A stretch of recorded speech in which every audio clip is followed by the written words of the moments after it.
আজরাইল যখন তোমার সামনে দাঁড়ায়া যাবে, দুনিয়ার এমন কোনো ক্ষমতাওয়ালা নাই, এমন কোনো টাকাওয়ালা নাই তোমাকে দুনিয়ায় 2টা দিন ধরে রাখতে পারবে। ওই কবরে যাওয়া লাগবেই, কবরে যাওয়া লাগবেই, কবরে যাওয়া লাগবেই, কবরে যাওয়া লাগবেই। কবর কিন্তু দৈনিক তোমাকে আমাকে ডাকে আর বলে, ওরে বনি আদম, আমি কবর কিন্তু ভালো জায়গা না, আমি কবর কিন্তু সাপ বিচ্ছুর ঘর, পোকামাকড়ের ঘর, জাহান্নামের আগুনের গাড়া। যদি বেঈমান না ফুরমান হইয়া কবরে আসো,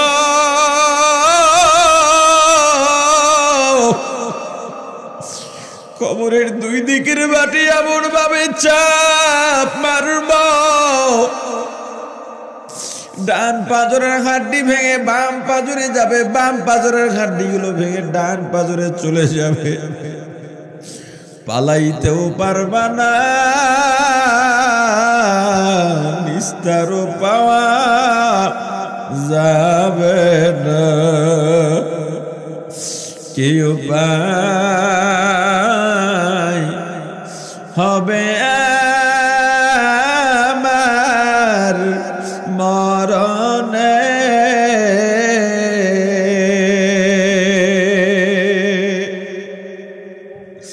কি উপায় যে হবে আমার কবরে?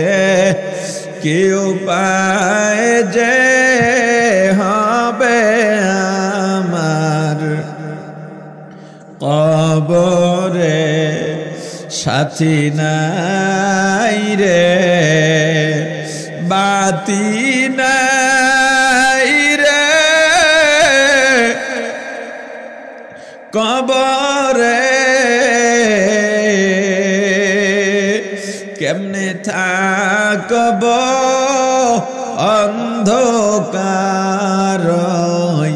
কবরে? কেমনে থাকব অন্ধকার কবরে? ওরে আল্লাহর গোলাম, কে কে মারা যাইবা না এমন মানুষ দুনিয়ার মধ্যে নাই। কেউ যে বলবে আমি মারা যাব না এমন শক্তিও কারো নাই। ডানে বামে তাকাও, সামনে পিছনে তাকাও, তোমার আমার বয়সের চেয়ে ছোট কত মানুষ চলে গেল। আসার পথে সোনার গায়ের পরে আপনাদের এখানে ঢোকার আগে মেন রাস্তায় দেখলাম একটা লাশ খাটে নিয়ে কারা যেন চলে যায়।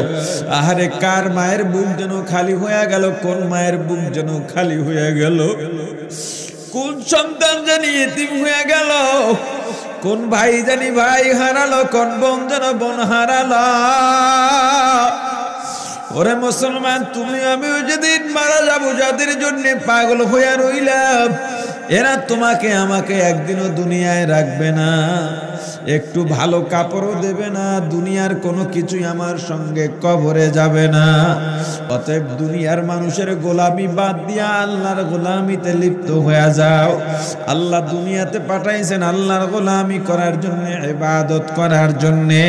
আমাদের পুরো সময়টা যেন ইবাদতে চলে যায়, দুনিয়ার কাজগুলো যেন ইবাদত হয়ে যায়। আপনি যদি চিন্তা করেন আমি দুনিয়ার কাজ করার সময় ইবাদত করব কেমনে, দুনিয়ার কাজটা আপনার ইবাদত হইতে পারে যদি আপনি কাজগুলো হালাল কাজগুলো রাসূলের তরিকায়, সাহাবায়ে কেরামের নমুনায়, সুন্নাত তরিকায় করতে পারেন। ও দোকানদার, তুমি দোকানদারি করো না, আমাদের সময় নামাজে চলে যাও, ওজনে কম বেশি করো না। 2 নাম্বার জিনিস, মানুষকে ভালো বলে প্রতারণার শিকার করাই, প্রতারণা করিও না। দোকানের মধ্যে হালাল ব্যবসা করো, এই ইবাদত। তোমার ব্যবসার মধ্যে যদি নিয়ত থাকে আমি হালাল ব্যবসা করব, আমার ব্যবসার দ্বারা সুন্নত প্রতিষ্ঠা করব, তোমার ব্যবসাটাও ইবাদত হয়ে যাবে। কৃষি কাজ করবা, সেখানেও যদি নিয়ত থাকে আল্লাহকে পাওয়ার, হালাল কায়দায় যদি করতে পারো, তোমার কৃষি কাজ ইবাদত হয়ে যাবে। তুমি যে জুব্বাটা পরবা এটাও ইবাদত হয়ে যাবে। তুমি যদি ঘরটা বানাও, জানালার নিয়ত করো, এখান থেকে জানালা রাখলে আমি আলো পেয়ে তা দিয়া কোরআন তেলাওয়াত করতে পারবো, জানালা খোলা রেখে আমি আজানের আওয়াজ শুনতে পারবো, তোমার ঘর বানানোটাও ইবাদত হয়ে যাবে। তুমি যখন খানা খাইতে বসবা রাসূলের সুন্নাত তরিকায় দোয়া পড়ে খানা খাইবা, দস্তরখান বিছায়া খানা খাইবা, এটাও তোমার জন্য ইবাদত হয়ে যাবে। তদ্রূপভাবে দুনিয়ার যত হালাল কাজ আছে এই কাজগুলো যদি রাসূলের তরিকায় সুন্নাত তরিকায় করতে পারো, দুনিয়ার সব কাজগুলো তোমার ইবাদত হয়ে যাবে। এভাবে যখন ইবাদতে লিপ্ত হয়ে যাইবা, যখন ঘুমাইয়া যাইবা ঘুমের দোয়া পড়ে ঘুমাইবা, আবার ঘুম থেকে জেগে যখন তুমি ঘুম থেকে জাগার দোয়া পড়বা, তোমার সারা রাতের ঘুমটাও আল্লাহ ইবাদত হিসাবে কবুল করে নেবেন। দুনিয়ার সন্তান দুনিয়ার কাজে লাগে না, সন্তানের জন্য মাথার ঘাম পায়ে ফেললেন, গায়ের রক্ত পানি বানাইলেন, খাইলেন না, ঘুমাইলেন না, নিজের শখ আহ্লাদ সব শেষ করলেন। ঈদের সময় সন্তানের জন্য জামা কাপড় বানাইলেন, নতুন জামা দিলেন, নতুন জুতা দিলেন, হাত খরচ দিলেন। স্ত্রীর জন্য নতুন শাড়ি কিনলেন, স্ত্রীকে গহনা দিলেন, কিন্তু নিজে একটা কাপড়ও কিনলেন না, জুতাও কিনলেন না।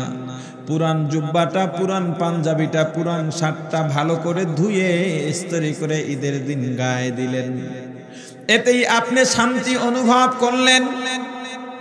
কিন্তু আল্লাহর গোলাম, এই সন্তানগুলো আপনার কাজে কতটুকু লাগে একটু নিজের কাছে জিজ্ঞেস করেন।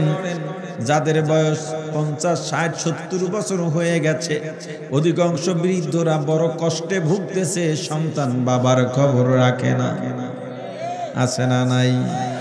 ওরে মুসলমান ইমানদার, কয়েকদিন আগে তো দেখলেন এত টাকার মালিক জামাই একটা নায়ক, এত ধনী, পিস্তল পাইছে, লাইসেন্স করা পিস্তল। পিস্তল তো যে কেউ চাইলেই পায় না। এত বড় ধনী, নিজের বিবিও তাকে আমেরিকায়। এত সম্পদ, সন্তান সন্ততি, আত্মীয় স্বজন, কোনো কিছুই কাজে লাগলো না, কাউকে কাছেই পাইল না। শেষ পর্যন্ত যেই পিস্তল কিনলো নিজেকে রক্ষা করার জন্য, নিজেকে হেফাজত করার জন্য, ওই পিস্তল দিয়েই নিজে নিজে শেষ হয়ে গেল। ওরে মুসলমান, তাহলে কি পাইলাম? সম্পদ আর সন্তান, আত্মীয় স্বজন, ক্ষমতা, দুনিয়ায় তো আমার কাজে লাগে না। এই ক্ষমতাওয়ালা সিলেটের আবুল মাল আব্দুল মুহিত, বাংলাদেশের একজন দাপুটে অর্থমন্ত্রী। এত দাপট, সংবাদ সম্মেলন করলে যত মিডিয়া আছে সব এসে উপস্থিত হয়ে যেত। আজকে বেচারার মন্ত্রিত্ব নাই, অসুস্থ, হাঁটতে পারেন না, হুইল চেয়ারে চলেন। বেচারার মন্ত্রিত্ব নাই, ক্ষমতাও নাই, যার পাশে এত মানুষ, এখন চেয়ারটা ঠেলার জন্য একটা মানুষও কাছে পান না। ওরে মুসলমান ইমানদার, দুনিয়ার এগুলা দিয়া কোনো লাভ নাই, কোনো লাভ নাই। এই দুনিয়ার প্রতিপত্তি, দুনিয়ার ক্ষমতা, দুনিয়ার টাকা পয়সা কোনো কাজে লাগবে না রে আল্লাহর গোলাম। দুনিয়ায় আল্লাহ পাঠাইছেন আল্লাহর গোলামি করার জন্য। ওই নায়কের শ্বশুর যদি আল্লাহকে ভয় করতেন তাহলে আত্মহত্যা করে জাহান্নামে যাওয়া লাগতো না। ওরে মুসলমান ইমানদার, বেচারা মনে করেছেন এত অশান্তি, মরে গেলে বুঝি শান্তি না। না, যেই অশান্তির কারণে মরল, এমন কায়দায় মরল, এখন তো তার অশান্তি আরো বেড়ে গেল। কিন্তু যদি আল্লাহর গোলাম আল্লাহকে চিনতে পারতেন, নিজের অসুস্থতার সময়, নিজের পেরেশানির সময়, একাকিত্বের সময় যদি আল্লাহকে বেছে নিতে পারতেন, আল্লাহকে আপন বানায়া নিতে পারতেন। এই পৃথিবীতে বহু আল্লাহওয়ালা এমন আছেন যারা সবাইকে ছেড়ে আল্লাহকে বন্ধু বানিয়েছেন। আছে না নাই? ক্ষমতা ছেড়ে দিয়েছেন, টাকা পয়সা ছেড়ে দিয়েছেন, এমনকি রাজপ্রাসাদও ছেড়ে দিয়েছেন। বলকের বাচ্চা ইব্রাহিম ইবনে আদহাম, ওমানে তার কবর। আহা, ওমানে দাবি করা হয় অনেক নবীর কবর আছে। আসলে কারো কবরের সত্য প্রমাণ পাওয়া যায় না, এটা তাদের একটা মৌসুমী ব্যবসার।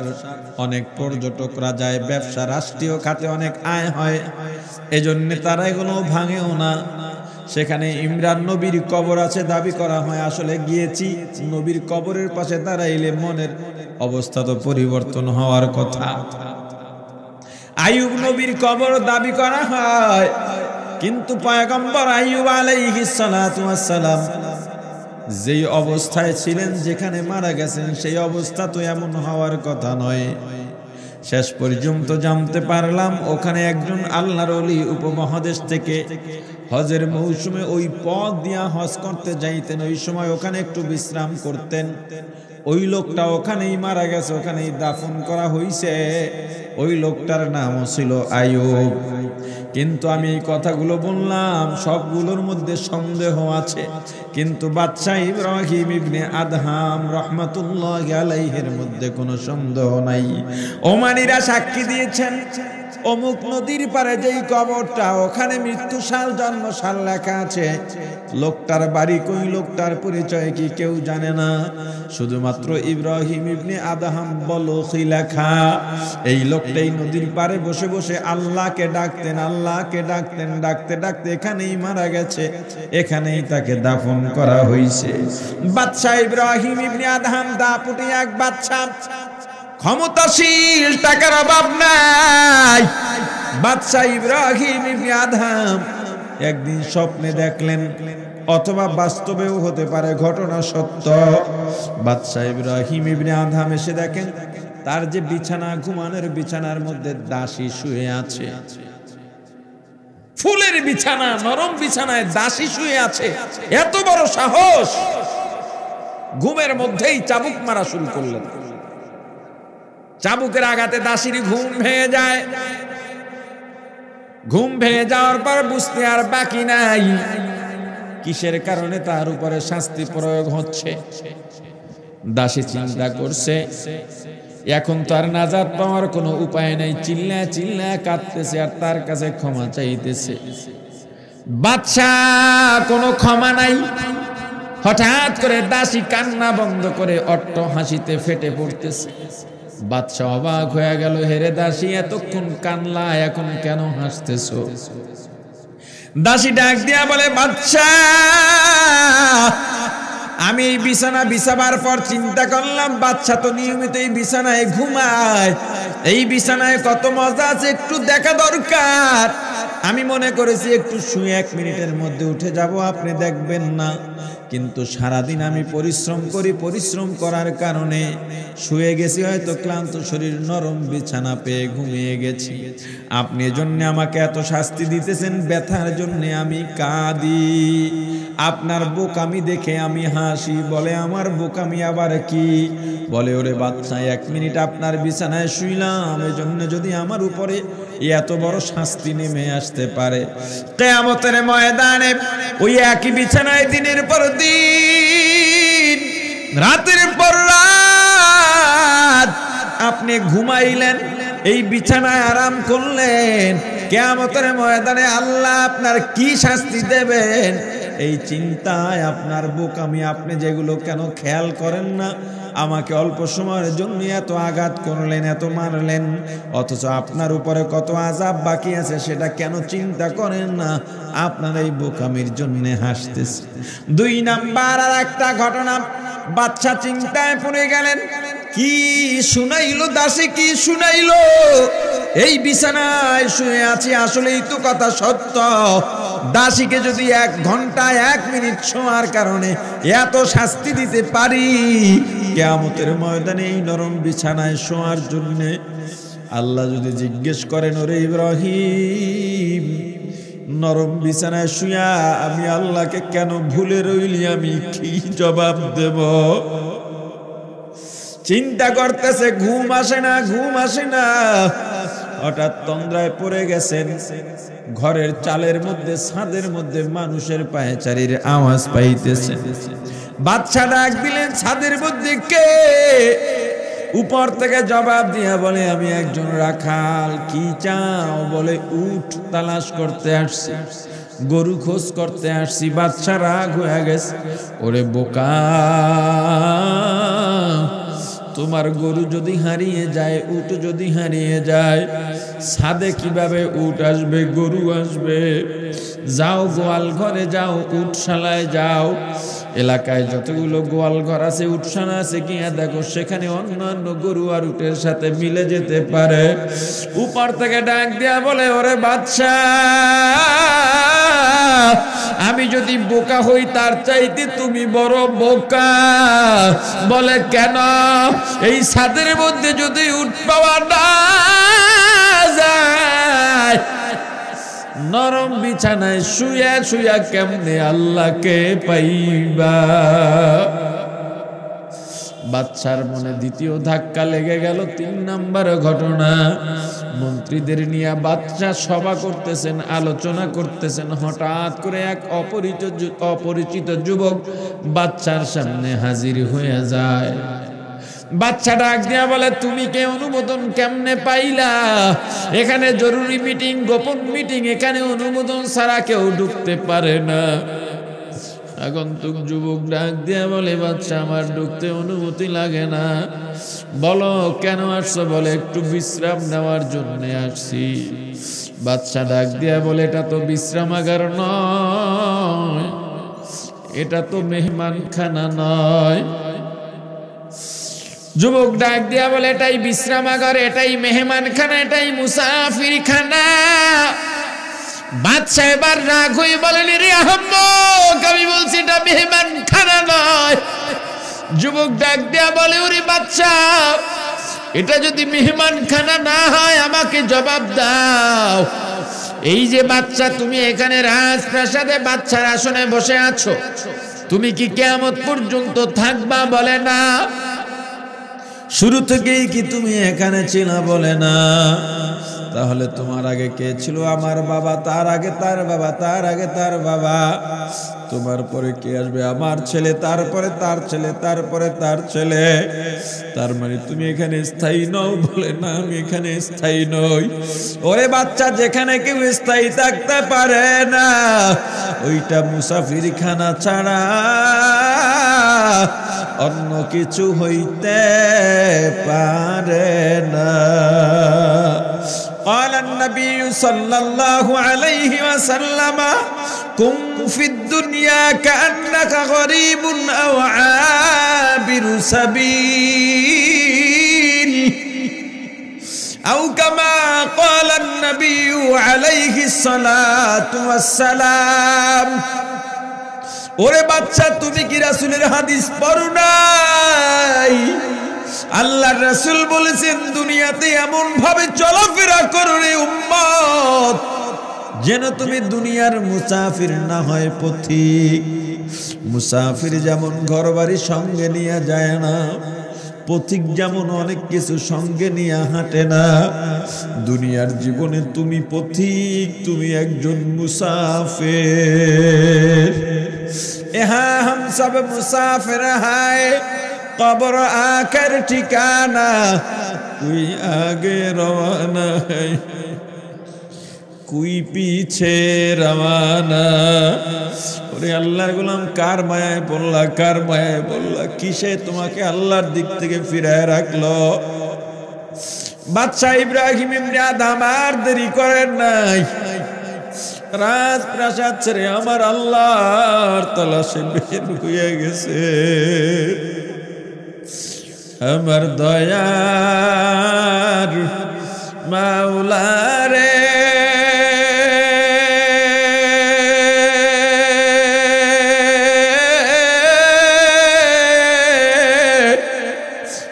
আমার দয়ার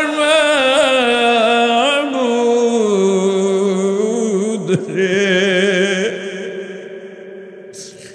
কোথায় গেলে পাবো তোমার ঠিকানা?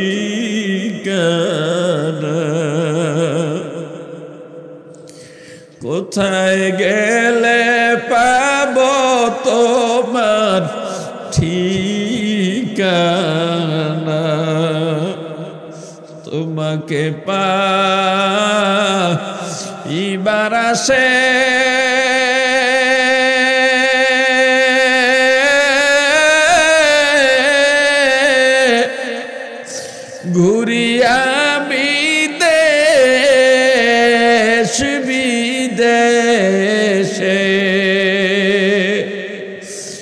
মাহফিল ময়দানে করলাম বিছানা, মাহফিল ময়দানে করলাম বিছানা। বাদশা ইব্রাহিম ইবনে আদম বের হয়ে গেলেন আল্লাহর তালাশে। অনেক বছর পর নদীর পাড়ে বসে আছেন, সাগরের পাড়ে বসে আছেন। ওই পথ দিয়া বলকের মন্ত্রী সভা যাইতেছে ঘোড়ায় সাওয়ার হয়ে। হঠাৎ তাকায় দেখেন মুসাফির হালতে বাদশা ইব্রাহিম ইবনে আদম নদীর পাড়ে বসে নদীর দিকে তাকায় আছেন, সাগরের দিকে তাকায় আছেন। সবাই ঘোড়া থামিয়ে নেমে গেলেন। ডাক দেয়া বলেন, ওরে বাচ্চা, আপনাকে আমরা এখনো মিস করি, চলেন। আপনি বাদশাহী ছেড়ে এখানে এই মুসাফিরি হালত ধারণ করে কি পাইলেন? বাদশা ইব্রাহিম ইবনে আদম ডাক দেয়া বলেন, ওরে মন্ত্রীরা, জানো আমি কি পাইছি? দেখতে চাওনি? বলে একটু দেখান। সঙ্গে সঙ্গে হাতের মধ্যে থাকা ওখানে বসে বসে ছেঁড়া কাপড় সেলাই করতেছিল।